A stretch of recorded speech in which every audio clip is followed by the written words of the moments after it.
Hello, everyone. Thank you so much for joining us for the 2025 Point in Time Count office hours today, December 4th.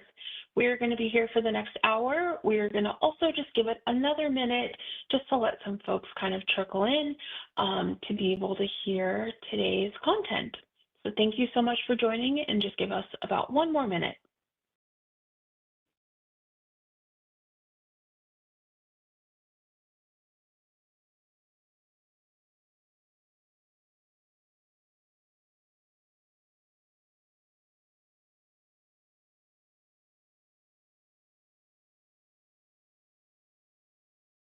All right, we will go ahead and get started. Again, thank you again so much, everyone, for joining us today for your 2025 Point in Time Count office hours for December.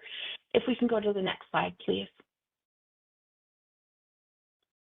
Just a few housekeeping rules. A recording of today's session, along with the slide deck and a copy of the chat and Q&A content, will be posted to the HUD Exchange.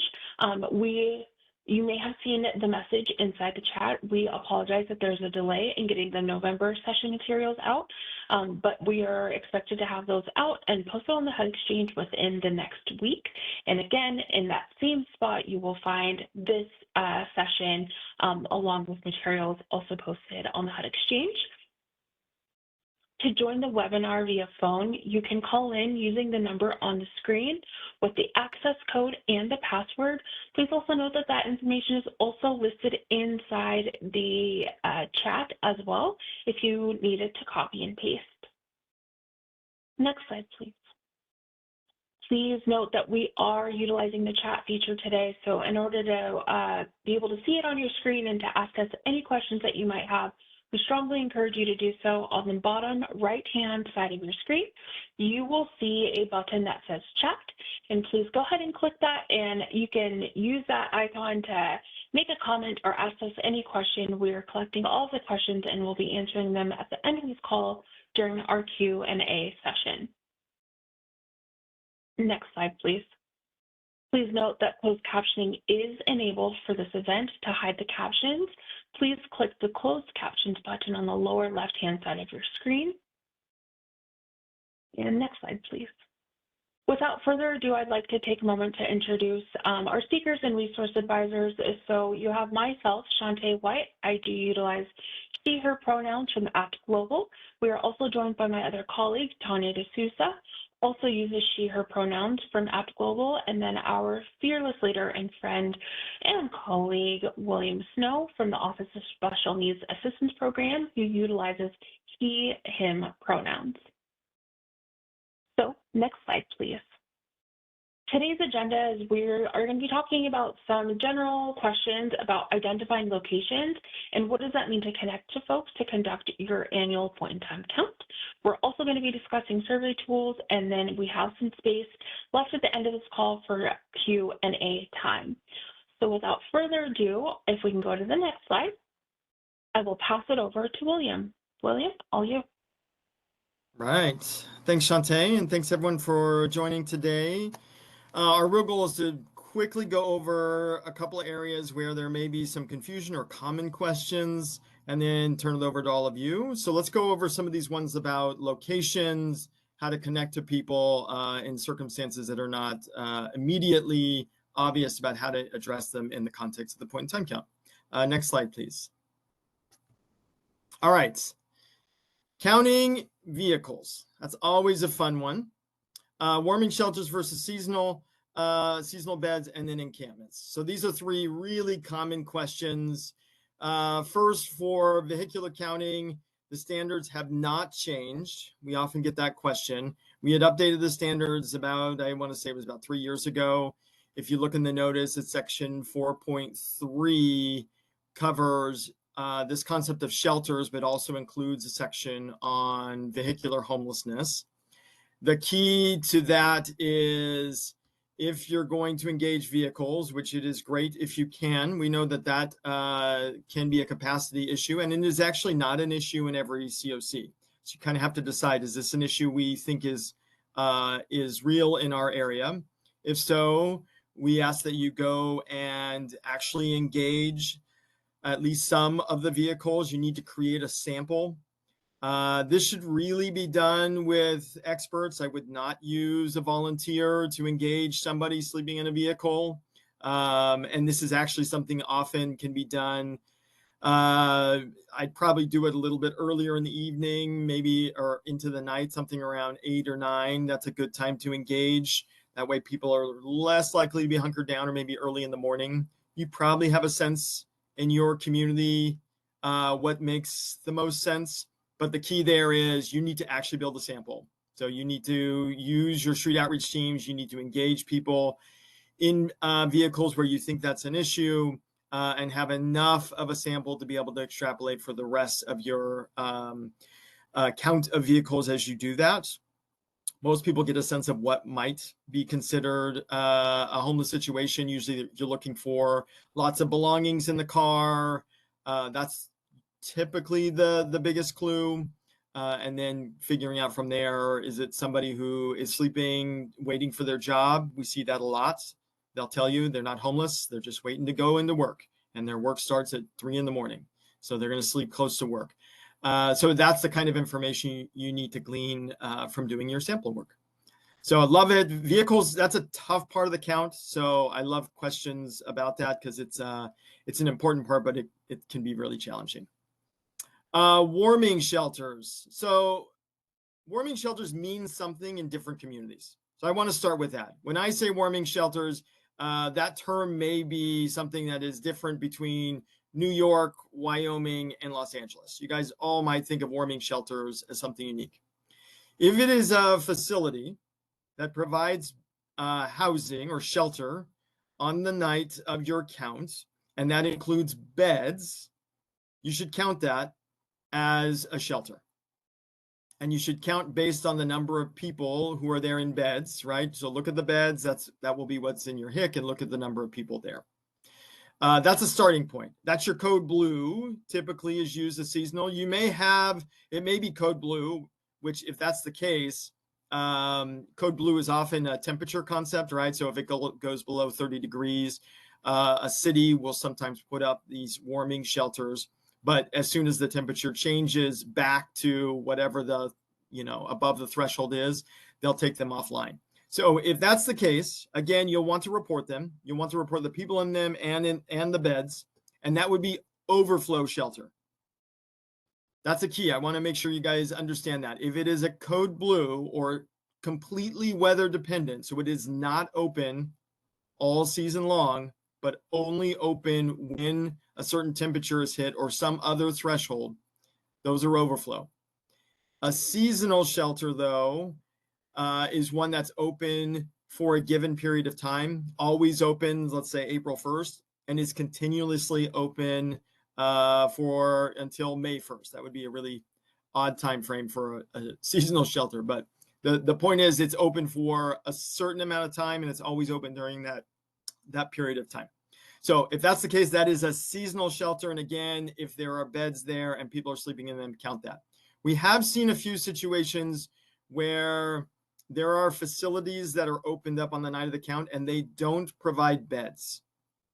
So they have couches, people can sleep on the ground, but there are not even cots. There's no bed at all. That would not be counted as a sheltered situation.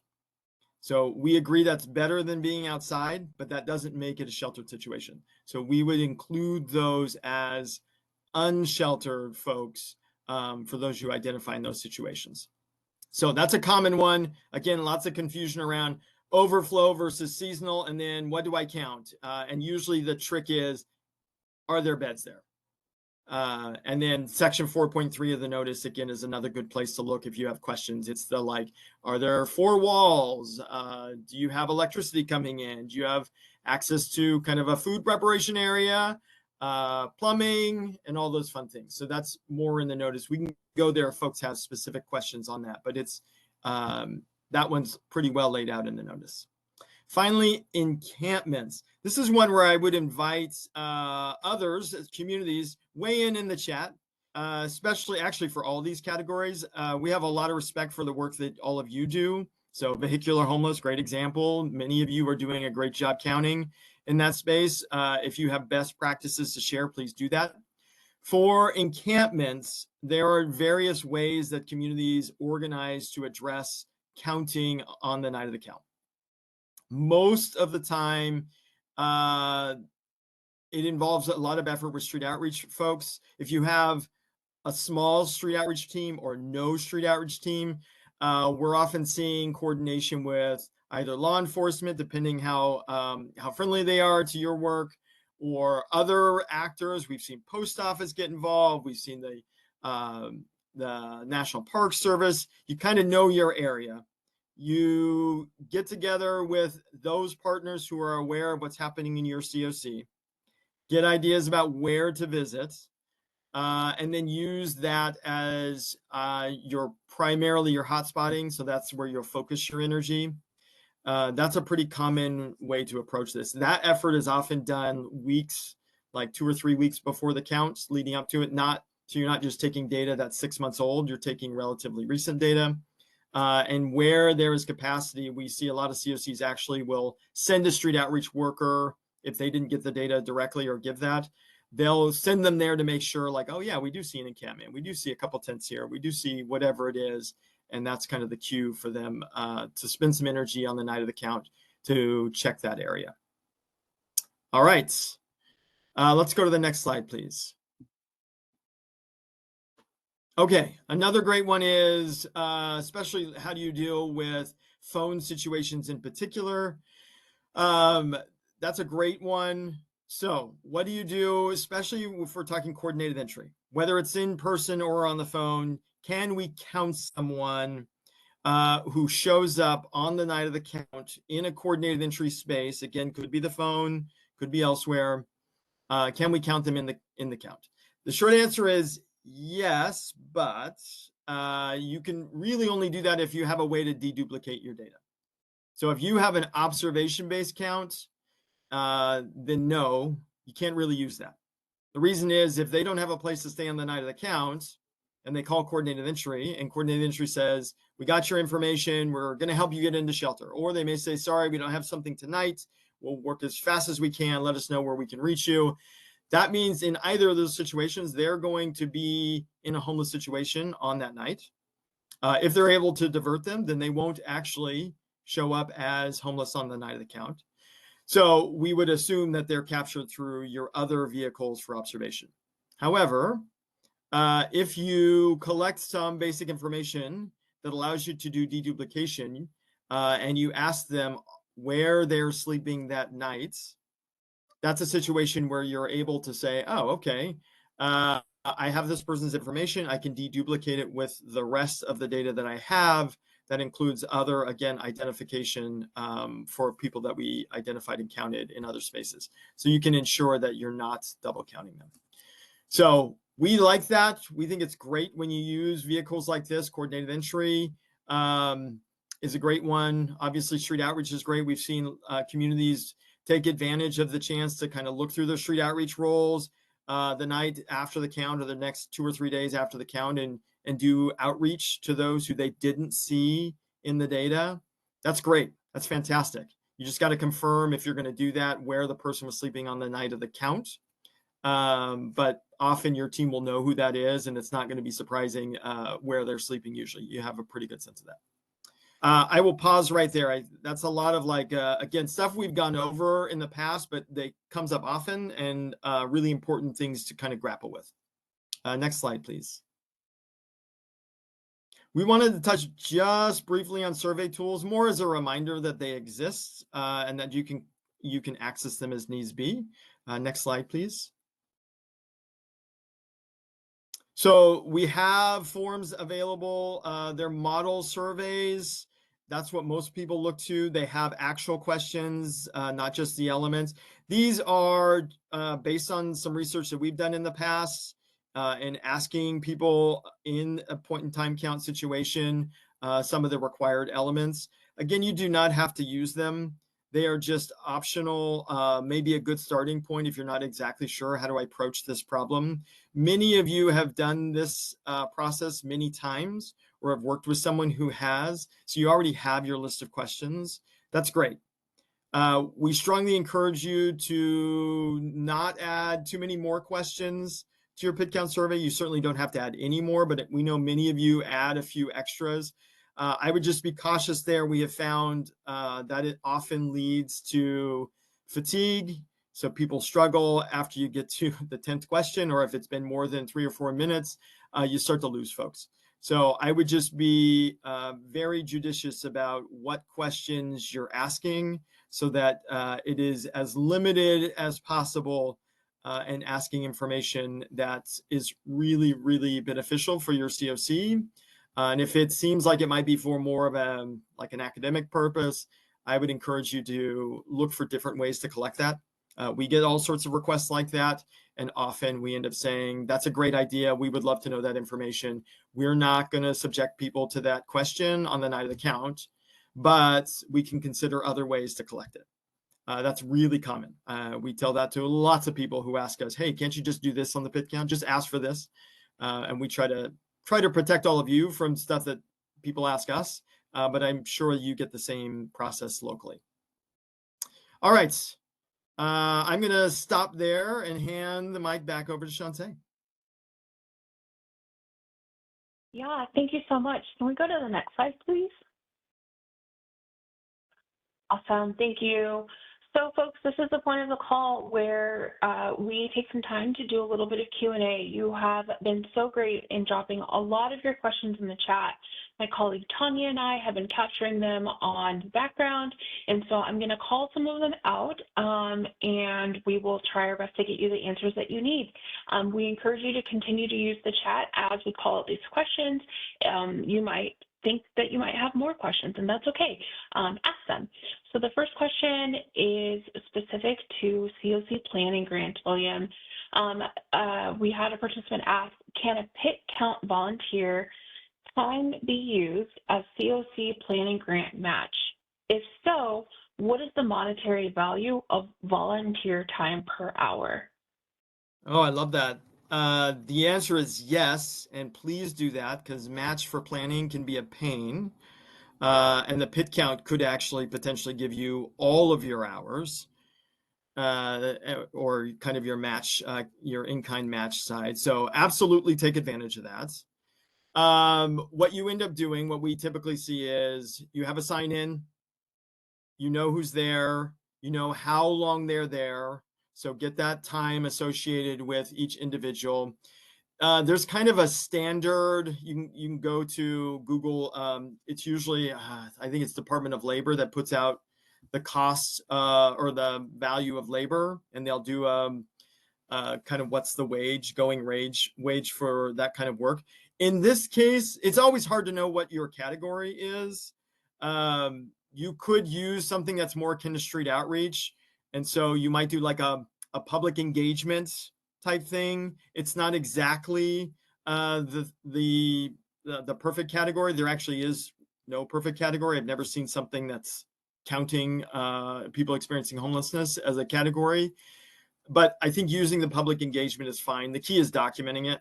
So if you're going to do that, I would take the website, the Department of Labor website. I would download whatever it is that you're using, or at least take a screenshot. I would also have like a link to the website just in case. That's all in your documentation. So you know this is the hourly wage that I'm using, and this is the category that it's associated with, and then you apply that to the number of hours. I would treat, if I were you, I would treat all of your volunteers that are not otherwise funded through your partners in your community. I would just treat them all under one category. Even if somebody has more experience than another, just treat them all as one. That tends to be more realistic and kind of evens out the reality that the wage is a little bit random in the sense that they're not exact. The wage categories are not perfect. But thank you for that. I hope others heard. If you didn't think about that before, please use your volunteer work as match for your planning grants. It's a fantastic way to meet that match requirement.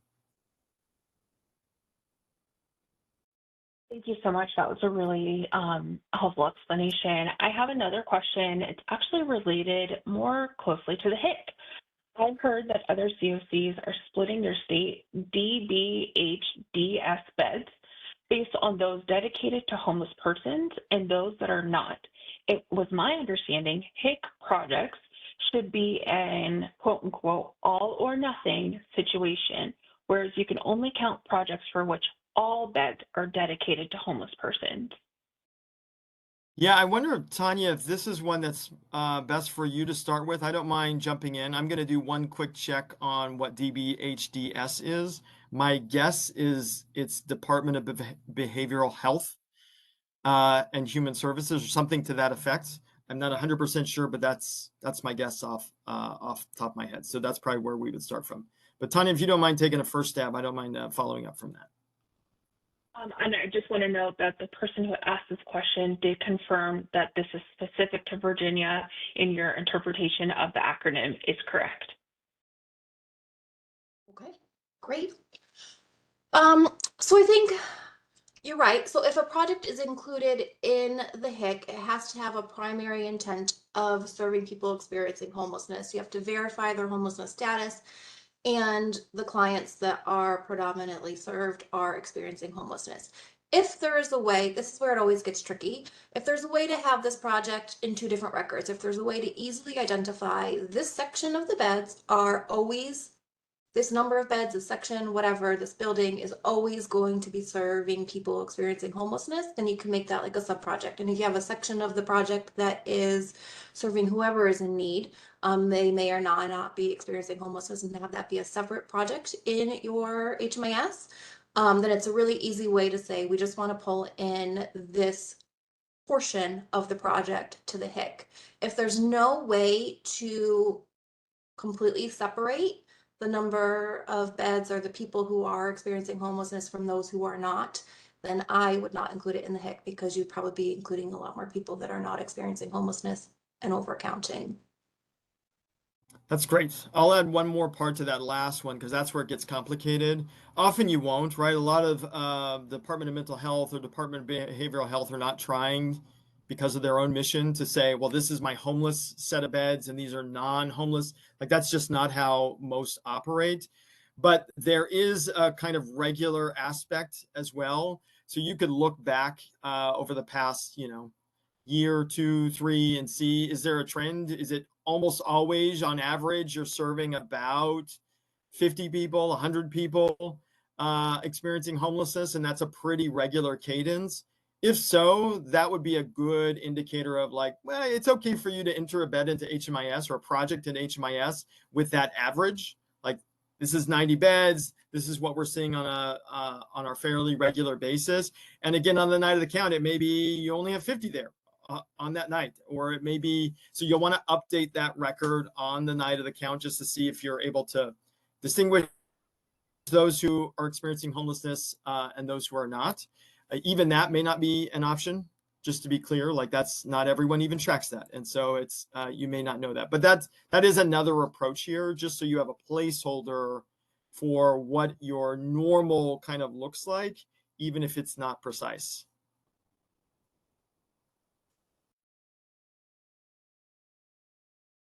Thank you. That's really helpful. And it sounds as though that there might be some additional clarification needed on the answer in the question. So I just encourage the person to go ahead and email this directly to the HIC PIT count at HUD.gov email, because it could be some policy question in there as well. So thank you so much for answering that. I think I'm going to bounce around a little bit, folks, so just bear with us. There was another question that came in specific about the HIC that we can kind of keep on with this theme for a second.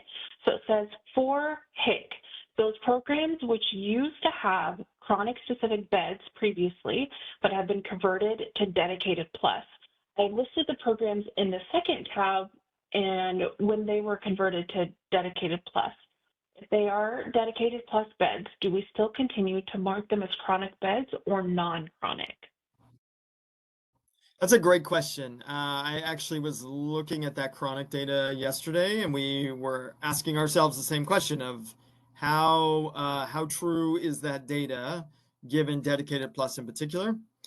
I would approach it this way. If you are primarily serving people who meet the chronic definition, I would keep that as chronic dedicated beds. Many of our Dedicated Plus really are. It may be a lack of documentation, which is the problem. but you kind of know you're actually serving people who are experiencing chronic homelessness. Again, if that's the case, I would leave them as chronic dedicated. If you know that you aren't really serving a population that meets that, then I would change that chronic dedicated number of beds down to reflect more of what you're actually doing. But again, I'll put that larger caveat of we know that that chronic dedication kind of status on those beds has some questions in it. And we are looking at that data knowing that it's not perfect and that there's still, people are still figuring out what should be classified as dedicated in this kind of newer space now that we have dedicated plus.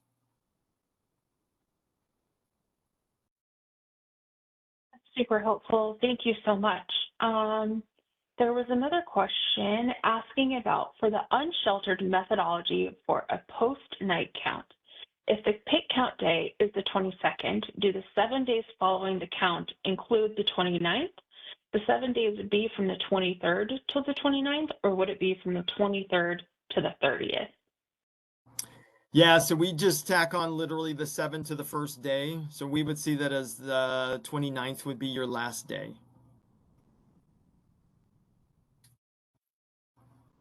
Great, thank you.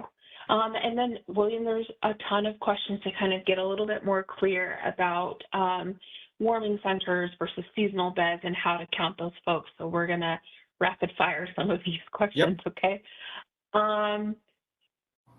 So what about cold weather overflow shelters? I think that was in reference when we were specifically speaking about warming shelters and seasonal shelters. Yep. So those typically are what I refer to as the code blues. That's what a lot of communities call them. They're the ones that are temperature contingent. So in that event, they are counted as long as they have beds in them, right? It's not just somebody sitting in chairs, right? So as long as there are beds, you count them. And if it is purely opening and closing based on weather or again, some other threshold, but it's not like a regular basis, it's whenever this event happens, we open, that's where they go into the overflow category for purposes of the HIC. Great, thank you. If someone had then said some code blue folks have to contract for a full season in order to be able to staff and therefore are open nightly during the cold blue season, would that still count as overflow? That's a good question. So if you are continuously open during a period, I actually would not count that as an overflow. This is common for a lot of our more northern states where, yeah, you're always going to be under that temperature. And you know you're going to be open from January 1st until April 1st. In a case like that where it truly is continuously open, I would count that as seasonal and kind of look at that. And I would consider, what does your contract say? Like, does your contract for the folks that you're hiring, does it actually say like we are contracting with you to keep these beds or this facility operating during this period? That feels awfully seasonal at that point because you at least have a contract that says, that's how this is going to operate, and it has some set dates in that. So that probably could run your dates as well. What is my start? What's my end date? Thank you. And I think some of these questions that are coming in are getting in a little bit into semantics in terms of asking, well, how do you categorize it if it's a cot versus a bed, or a lawn chair versus a reclining chair? I think a cot and a bed, a chair is a chair, but I will let you go ahead and kind of just speak to those specifics. That's exactly it. We allow cots. That's very common for overflow, right? You just don't, like, you're doing this on a cold night. You need to be able to do something and you're not going to have a bunch of like beds hiding somewhere. So cots very common. That's okay. Count the cots. That's a bed. That's common for overflow. If you're saying the word chair, you've already lost. It's already gone. Reclining chair, out. Lawn chair, out. If you're saying chair, that is not a bed. Great, thank you. And I think for some folks, the question is also, when you're counting the bed or the cot, are you counting them as sheltered or unsheltered in the context of a warming center or shelter? Yeah, that's a good one. I didn't touch well on that before. That gets again to the idea of follow all the stuff in section 4.3, right? So this is the, does it have 4 walls, right? Is this an enclosed space? are there beds? Are you providing access to plumbing, right? Are there toilets there? Are there places to shower? Are there food spaces? That's a unique thing that not all warming shelters have. Typically, we are fairly soft on that. It doesn't mean you have to prepare food there, just means you have a congregate space is often available to serve hot meals from outside. That's okay, right? It doesn't have to be that you have a full range kitchen in there. You just have to have a space there. And then do you have electricity? And then finally, do you have a way to moderate for the weather? So that's pretty common for all those things to exist in a warming space, but we know that's not always true. I know our partners in Alaska, where it is colder than almost any other area in the country. A lot of times they're stuck with cabins that don't have the ability to run electricity or can't run some of the plumbing. We've counted those as unsheltered situations because they can't provide those aspects, which is unique. Most of the time, warming centers have all of those pieces, and then you count them as sheltered on the night of the count. Great, thank you. I think we can take a little bit of a small pivot from the cots versus the chairs. Someone had asked, so I believe this is in reference to when we're talking about phone surveys in 211. So essentially, could we go down the coordinated entry by name, list, and call? Would we still need to go out in teams for survey counts? It's a great question. So the short answer is if that's your entire count, yeah, that doesn't quite work because you're talking about people who have engaged you, and a core purpose of the point in time count is to actually go out and reach people who are not service engaged. If you think your by name list is robust enough to capture everybody, that's something where you can apply to us at HUD to provide like backup data to ask for that as an alternative methodology. I will say that we've approved, I don't know, I think 5 COCs in the country over the past 5 years to do something like that. I think I have one that does it regularly because they were able to show a ton of documentation. So I would actually make you go back to years of counts and show what this current methodology looks like relative to your past counts. You'd have to provide backup documentation around what your outreach efforts look like. It's a whole thing. On its own, if we don't have that conversation, no, you can't skip the PIT count by just calling people on the by name list. So that's kind of the big takeaway there. But again, by name lists can be powerful, and that's a good way to outreach to folks. If you have an interview survey or survey process that you're using, and you look through that, and then you find people on your by name list who are not on there, you can do that comparison, and you can reach out to folks who were not contacted on the night of the count. And again, the same as like the street outreach ones. You reach out to them, say, hey, just checking in, want to know how you're doing. Also completing some information for our count. Can you share with me where you were sleeping on the night of the count? That could be enough, because in theory, you'll have the rest of the data already through your coordinated entry data. Thank you. That's really helpful. I think the next question is really related to partnerships and thinking about volunteering, but also how do we bridge those gaps together? So one person's asking, an officer asked if they encounter someone who is homeless a day or two before the count, can they go ahead and complete a survey for them? Oh, that's a really tough one. Again, I would go to how does the COC do your counts? Because we don't try to get at pre-count stuff or before the night of the count. So I would my starting place would be no. However, we like having partners who are trying to help us. In a case like that, if you do an interview-based survey, you could start with if you have enough information on those folks, and have a way to reach out to them, I probably would just use that as the basis. I would start with, okay, this is the information that I have on them. I see no match on the night of the count. So I'm going to reach back out to them and just ask them. And this is a good time for you to do outreach anyways, as a follow-up. So that's how I would approach it. If they're just providing you, the officer's providing you a head count, no, I don't think that quite works. Thank you. I think the next set of questions is really related to the survey and when we're asking questions and if we want to add questions. So this is going to be some questions lumped together. Do we have any guidance or advice for very large COCs, thinking perhaps over 30 counties, where some counties may be wanting to add questions to the survey? Is our goal as the lead to have consistency or to allow each county in our COC to have flexibility? And then another person had asked, do you still recommend cautioning against adding questions in the survey specific to youth survey questions? Yeah, all of those are great questions. So I would start with, I love the balance of state, and this could apply to all sorts of COC scenarios. It's actually okay for jurisdictions to have different questions as long as they at least have the HUD required ones. This is part of your flexibility as a balance of state, and it shows that you're doing your best to be a partner and allowing them to kind of have their space to do the thing that makes the most sense in their region or whatever it is, however you compartmentalize your jurisdictions. So that's okay.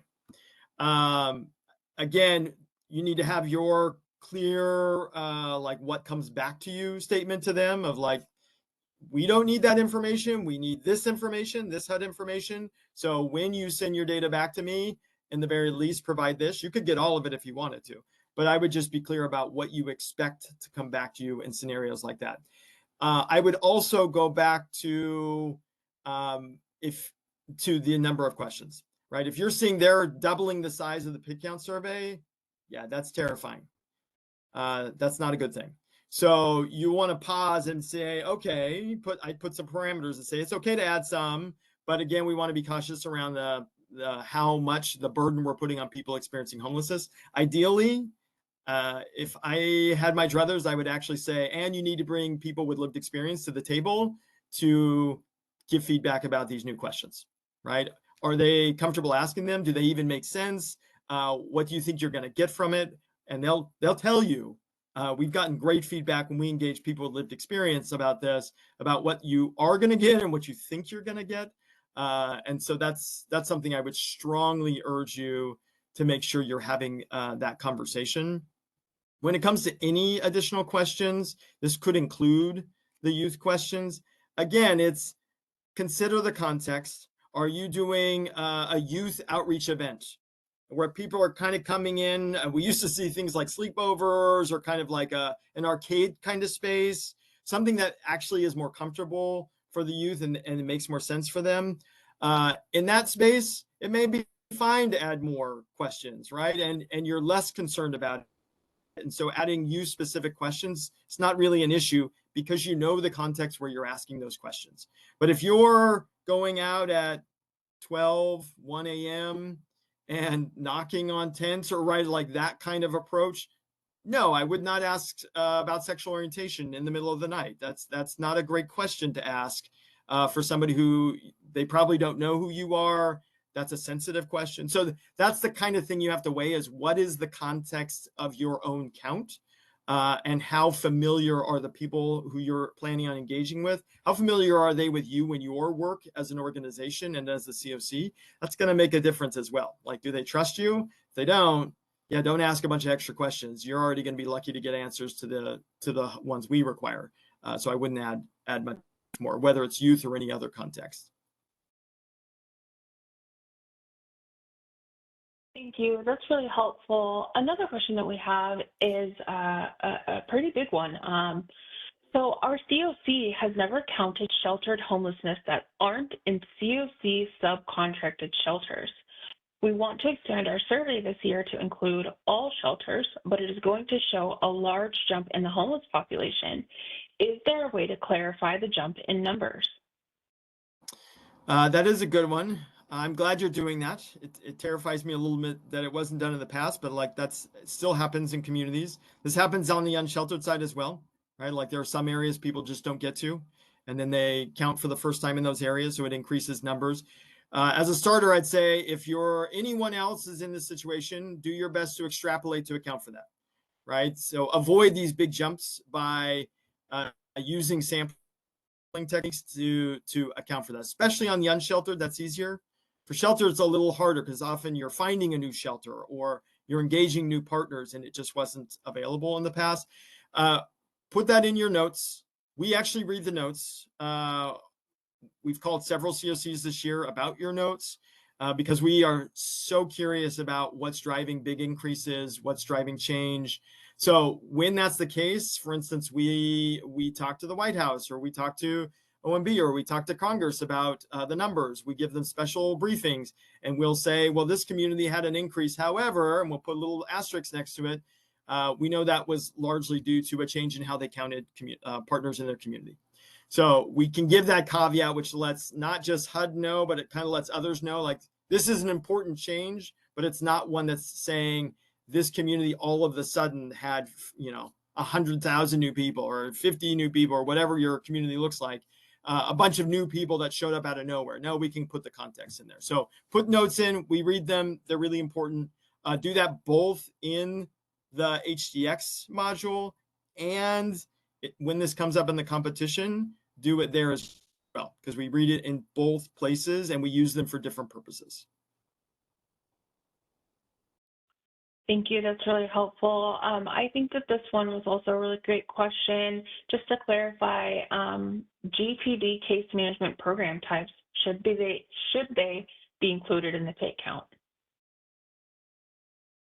That is a tough one. GPD case management. I know we include GPD, and GPD has their 6 subtypes that we use, and we actually include all of them. So the short answer is we include all of them in the HIC, but we don't include all of them in the PIT because not all of them are considered homeless situations, like the transition in place, right? The GPD TIP program or subcomponent under GPD, that's included as other permanent housing as opposed to transitional housing. The case management side, I think if I were you, I'd start with, is this truly just a services only project? If it is, and they're serving people who are in a bed that's otherwise represented in your data, then no, you actually don't need to do anything unique there for what gets reported to us because those folks are already captured. If for some reason those folks are not captured in something, yeah, that's something you probably should send an email to the HIC PIT count at HUD.gov inbox, because we'll probably have to play that one out a little more, tease out your scenario. Great, thank you. The next question is, what is the expectation around programs verifying homelessness to meet that criteria to be included in the HIC? Is it self-certifying, third-party verified?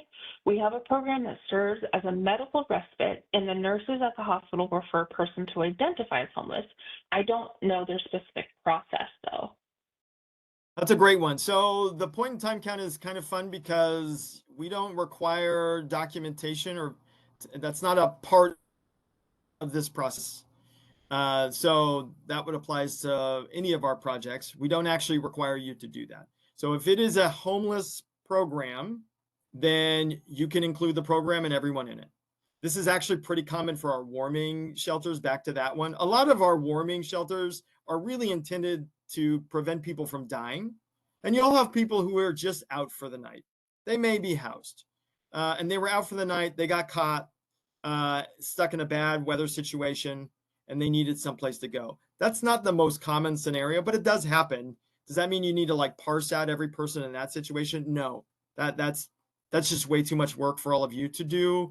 And it's not really reflective of like the reality on the ground is, while that individual doesn't meet that, it's likely that most of those beds, probably nearly all of them, are actually serving people experiencing homelessness. So we give that flexibility there. So we don't make you run and do extra documentation or check the documentation, but you should do your kind of homework up front to figure out, is this program in general something that is dedicated to people experiencing homelessness, or is there a part of a program that is dedicated? That's really the hard part up front, because we'll see lots of programs that are like, I'm not sure where it fits. Yeah, you want to call and figure out, like, where does this go? Is this in or out? And you'll need to kind of do your homework on it.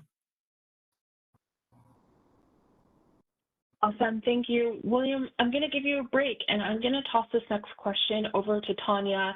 I know that you provided some documentation in the chat, but it might just be helpful to kind of talk through verbally.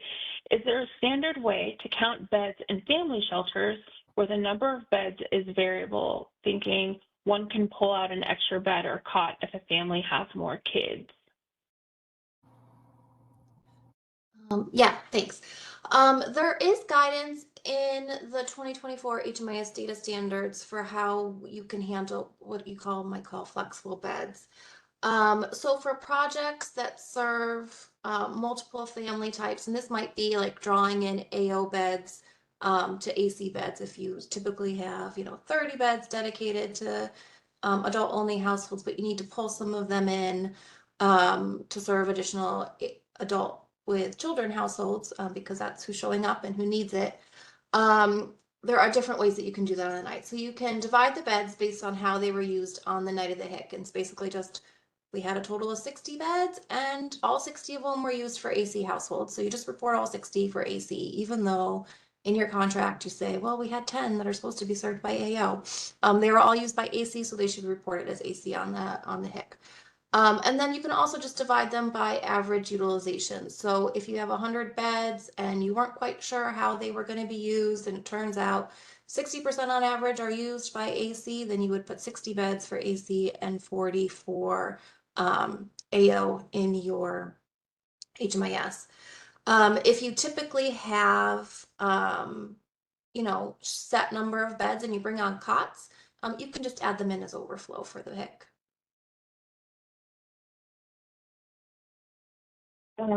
Thank you so much. That's really helpful. I think that there's another couple of questions related to the HIC, so Tanya, we might just ask you to stick around. One came in specific to, if our HOFA project is serving people who are not coming from a homeless situation, should we still be reporting them on the HIC even though they're required to be in HMIS?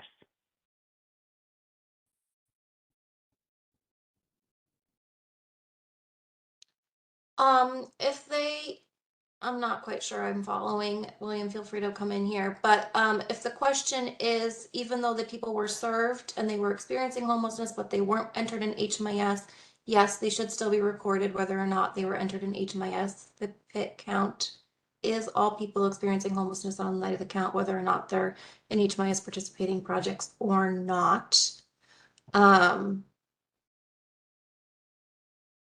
And maybe I just didn't catch the part about the HOFA. But William, if there's anything you want to add to that. Nope, I think that's right. Okay. This is probably a good Okay. place to kind of remind where we were last year with make sure projects are in your HMIS, even if you don't collect the data on an annual basis, right? So you need a placeholder for all of your projects in HMIS. I actually had one or two COCs that said, HUD, why did you change the guidance? Now I can't enter any of my DV projects into the HIC. And I still need to respond, go back to those COCs and say, that is actually not the guidance. The guidance is you enter the project. So you create a project in HMIS for every single project, but that does not mean that they are necessarily collecting client level data from now on in there. That just means there is a placeholder for that project, and you'll indicate in there whether they're participating in HMIS or a comparable database for that matter or not. So I just wanted to put that plug in there because I saw a few COCs confused about that, and I don't want that to happen again, right? Like every project should be identified, and we are using the HMIS for it, but it doesn't mean they're participating in HMIS. It's just a placeholder. That's helpful. Someone is also asking, we had 120 beds reported as under development in 2024, but that was an error. Since the beds were under development, does that have any impact on funding applications that use the HIC data? That's a good question. So the only real impact it has is we just remove them. So when we make any calculations, for instance, in our competition, this last round, we look at your year-round inventory to consider your HMIS bed coverage rate. We'll remove anything that's under development because we don't want to hold that to people, because that would be odd to say you have to have them there even though you don't have something up and running. So we remove them there. So in this situation, it's just a little odd because they actually were operating, but they would have been excluded from your HMIS bed coverage calculation. But that's about all that I can think of where it actually would have had an impact. Gotcha. Thank you. I think we're going to revert back to primarily PIT questions. So Tanya, thank you so much for jumping in and helping us out. There was a question that came in that says, if someone is couch surfing or doubled up and is experiencing homelessness, according to the McKinney-Vento definition, do they qualify as either unsheltered or sheltered for the PIT count? No. So if they're doubled up or couch surfing, they don't meet the definition that qualifies for the point in time count. Now, that's not an eligibility determination, right? Actually, there are a lot of folks who are in those kind of situations who actually qualify for the HUD funded programs, depending on other factors in the scenario. But if they are doubled up or couch surfing for the purposes of the point in time count, they cannot be included in what you send to HUD. Now, should you collect that as communities? If you have the capacity to do that, you should really not be asking people if they're homeless, right? You should be asking about like their housing status. That's a good thing to include in that question of what's your housing status or where are you sleeping tonight? Yeah, that's great information to have. I absolutely would use that if I were you as a community. But again, don't report that to us because that does not qualify for our definition for the PIT count for what we do for our official reporting. Thank you. The next question is, can you speak a bit to how sampling survey should look compared to a survey used while out doing the count? Yeah, it doesn't look any different if you're the one on the ground doing the count. Unless it depends how sophisticated your methodology is, right? If you are fortunate enough to be able to use a research institute, a university, some of you are able to hire consultants that have a statistical background. There are certainly there are some methods that are more rigorous and they'll also produce better results that involve things like random sampling. So they'll give you you'll count every other person or every third person and give them an interview. In that case, yeah, you're going to need to follow those rules and that will impact counters. Most don't do that. That's a lot of work. It's hard to actually implement that. It's actually, again, fantastic. It's a very strong way to go, but it's hard. It's hard to do. So most are just sending their counters out saying, hey, count everybody you possibly can. And if you can't count folks, let me know. Put it in an observation form or do something else where you see someone, you know, you can't reach them, but you think they're gonna otherwise meet our homeless definition, and we'll enter that information and use that and we'll extrapolate for that. So on the ground, most of the time it doesn't have an impact at all. But I would encourage you to reach out to your kind of resources, universities, whoever, if you can, and ask them to look over your methodology because that's fantastic. It's really helpful to get their input for things like that. Thank you. So we only have about 7 minutes left in this call, and I think we have time for about one more question. For the folks that have questions that you don't think that you got answers to, please feel free to submit an AAQ or submit the question directly to the HIC PIT count at HUD.gov email so that we can get you an answer if it is policy related or otherwise. So this last question I think that we are going to ask is, would it make more sense to conduct surveys the day after the PIT count night so we can confirm their location that night instead of asking their plans where they will stay at night? Or is the 7-day window permitting COCs to count this way if they so choose? Yeah, it's a good question. Really, you shouldn't be asking anybody where they plan to count. If you're doing that, you're probably counting too early. This is why most counts really shouldn't start before, like when people go down, you know, your community, that's usually 10 o'clock. I wouldn't start a count usually before that because folks are still moving, right? You don't know where they're going to be. But once you get into the nighttime hours where it's reasonable to think people are down for the night and they're done, yeah, you can use that. You're not really asking where are you planning to sleep. It's the like, okay, you're here. Is this where you're sleeping? That's okay to ask them. If you end up doing your counts, let's say you do an early evening count at 5 or 6, yeah, I would be asking about last night, because that's just too early to know, and I would not be asking where do you plan to sleep. That's just not a great way to go. Thank you. So I'm going to ask this one last question that just came into the chat, because I do think that it's really important. Can we include PII in PIT reporting if not received consent? That's a good question. So for the purposes of data collection, you're able to do that.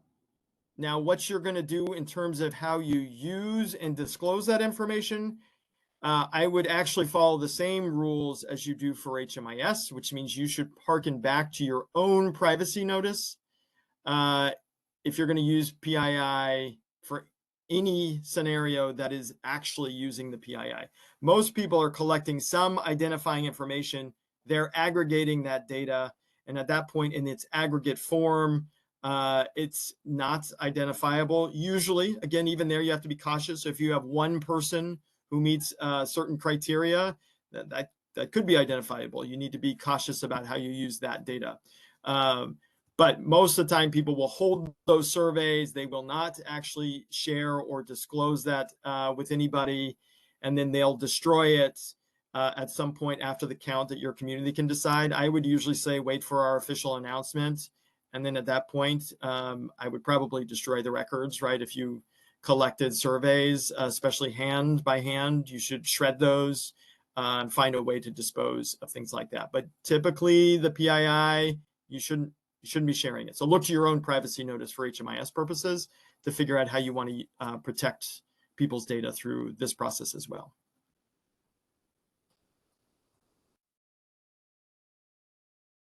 Thank you. That's really, really helpful. So folks, if we could go to the next slide, that would be really helpful.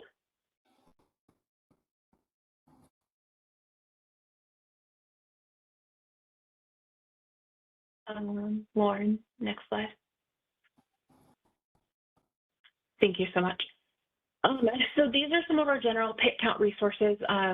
On the slide deck and on the HUD Exchange, you'll be able to find the 2025 HIG-PIT data collection notice, as well as the methodology guide, sampling tools, prior office hours, recordings and resources, and survey tools.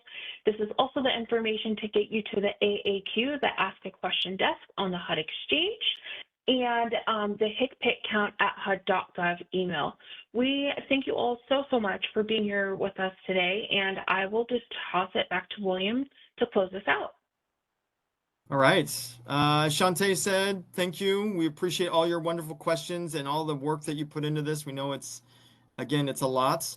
I did want to put one more plug in. I know folks are asking about the notice. Again, this is the wonderful confusion of you have a notice that was implemented in 23 that says the 24 PIT count and is also applicable to the current count, the 25 count. So that is true. You're going to use the notice, and it's in the chat a few different times. It does still say or have references to 24. That's the right notice. That is the correct one. We didn't update it. We didn't change it this year. So you will stick to that for the future. But again, that's another example of you guys navigate all sorts of fun confusion to make sure that you do your best to identify people. We really appreciate that and look forward to seeing more of your questions. And we want to be able to help you make this count as successful as possible, as safe as possible, right? We want to end this, and we need to make sure we're doing it in respect of the people that we're serving as well. So thank you all very much.